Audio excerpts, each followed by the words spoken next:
What is good, YouTube? Quinn Wade. Basketball analysis coming to y'all with a quick video. We're going to talk about the Indiana Pacers. Man, have they really been in the wrong area? They have been out of the playoffs for so many months. And you wonder, what are they going to do? You look at the injuries that they have had to Sabonis. TJ Warren has been gone for the entire year. Karis LeVert has did the best he basically can. I mean, what more can you ask for Karis LeVert to do? The biggest problem that I have had with the Pacers, even back in the Paul George days, is trying to win a championship. And now, even if they have TJ Warren and Demonis, they are a playoff team at best. I don't even look at the Pacers healthy as a contender. I didn't even look at them last year with Victor, with Sabonis, with TJ Warren healthy as a contender. I feel like they have took major step backs. They have changed their coach. They have changed a lot of their personnel.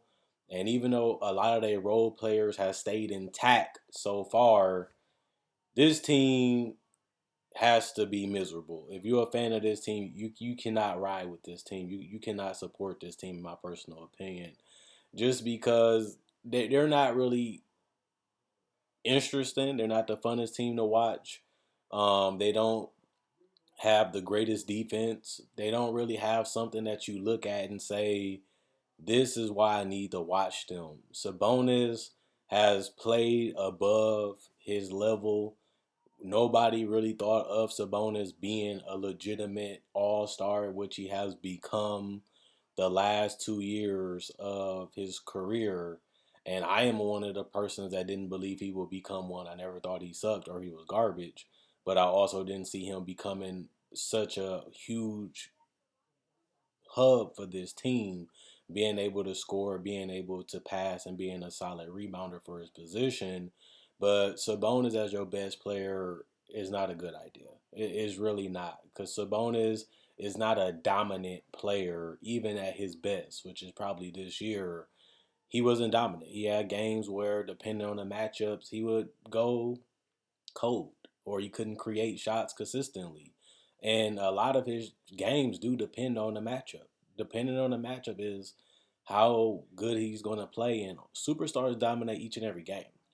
And if they don't have very bad games or off games, because that's why they relied on to be that. And that's how they get that title and that name, is because they have done it, and they have done it consistently throughout seasons and playoff series. Even though I do not have a problem with Sabonis, I do have a problem with him being your best player, and you're trying to sell me that as an organization and as a franchise as something that I should really be believing in. I cannot get behind it. I cannot support it. And honestly, even with Victor Oladipo, I thought this team was interesting because he was a exciting type of player. He did come at you. He did defend. He did, take some crazy shots every once in a while. And if they went in, everybody went crazy. But he went down with an injury and never was the same, which is nothing that they can do because they took a gamble on him and Sabonis, and they both basically ended up panning out to be all-stars, which is the best case scenario for what they was given to get rid of Paul George. Everybody thought it was a lopsided trade. Everybody thought that they lost this trade and it was crazy to even do it. But getting two all-star caliber players was pretty good for one.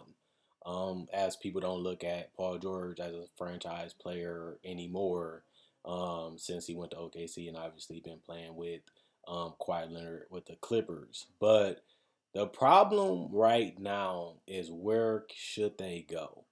One of the biggest problems Paul George had was they didn't want to put the requisite talent around him to help him get to that championship level, and that was one of his complaints of why he wanted to get out of Indiana. I see the same situation here where Oladipo continually wanted to be out. Then they got him out. Then they got Karis LeVert, who is on a longer term contract and is very loyal and faithful to the teams that he played for, and he is a good starter at best. But at the same time, this team is headed nowhere. This team is headed for a second round exit at best each and every year. And that's going to be frustrating for anybody to watch. The hardest part about this team is how do they get over the hump? And that's what I said 2 years ago to my subscribers and my fans is this team has talent. This team is well coached under Nate McMillan. And this team is dangerous if they can get another piece. Now they're way further than they was then, but they also are competitive enough to be in a play-in tournament, which can help them still make the playoffs, even though it's highly unlikely at this point. This team is a no man's land team. They're good enough to make it. They're good enough to be in the conversation, and they're not bad enough to get a lottery pick to where they can get a franchise caliber guy that can possibly give them what they're missing now, which is a franchise caliber guy, which they also can't get in free agency because they're not going to have the cap space, and they don't really have the trade equity to get a superstar either. And as you can see throughout their history, not too many superstars want to, get traded to Indiana, especially when they're not even close to really being a contender at this point. 2 years ago, you could say that they was on the cusp of being a dangerous team, but like I said, they backtracked to where they are now, which is just a okay team. So I guess if you're the coach, you want to see this team ran back healthy with TJ, Karras, and Demonis. And Miles Turner has also went down with an injury too, which only made them significantly more worse. But they have held water. This team has stayed pretty steady, whether they've been beat up and torn up throughout this entire year. And you can say that's because the East is just that bad, or you can just say that they have been good enough. I don't really know where they're going. I don't really know what they're trying to do at this point. I do think that they're going to have to figure out within this year, so about 2 years, what direction are they going in. I know they guys that they have around them are not that old, but they also is not that young. And if this team can get you to the playoffs, you're going to be stuck in an area where you're going to be rebuilding within 3 years. I don't see this nucleus and this core that's intact right now being sustainable for a long period of time unless some major changes is made. I just don't see it. I seen them going in the right direction little by little, but I questioned it years ago. 2 years later, they're exactly where I thought they would be. And it's unfortunate for the fans because the fans really support Indiana. They came close, obviously, getting to the finals.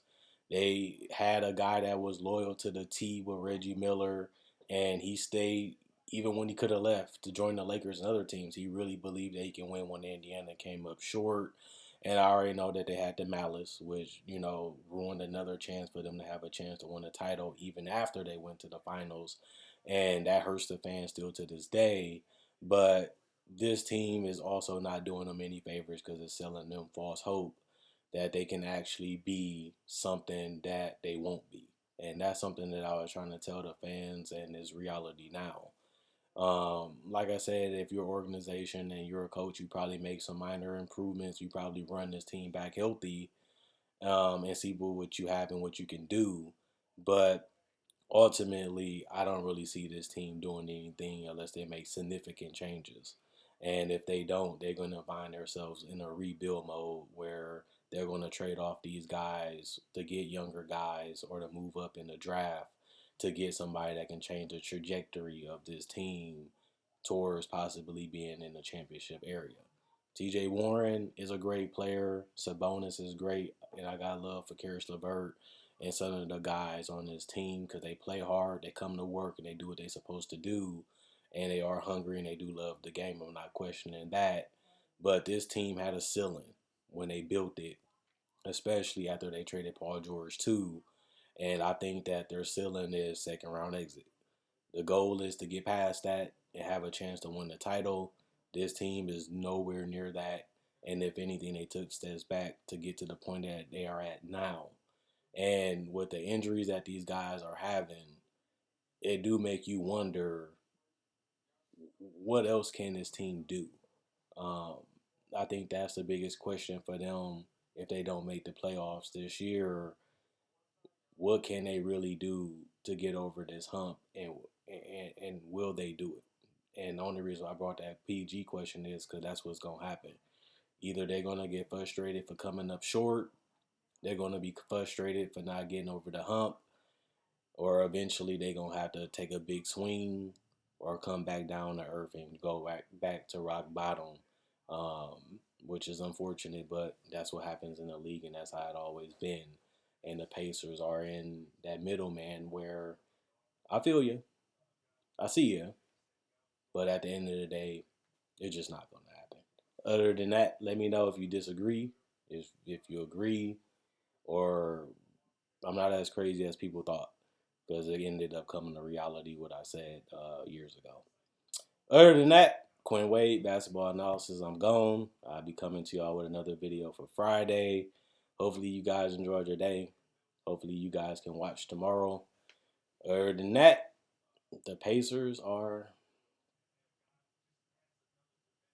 in a tough situation. Sometimes you don't get out.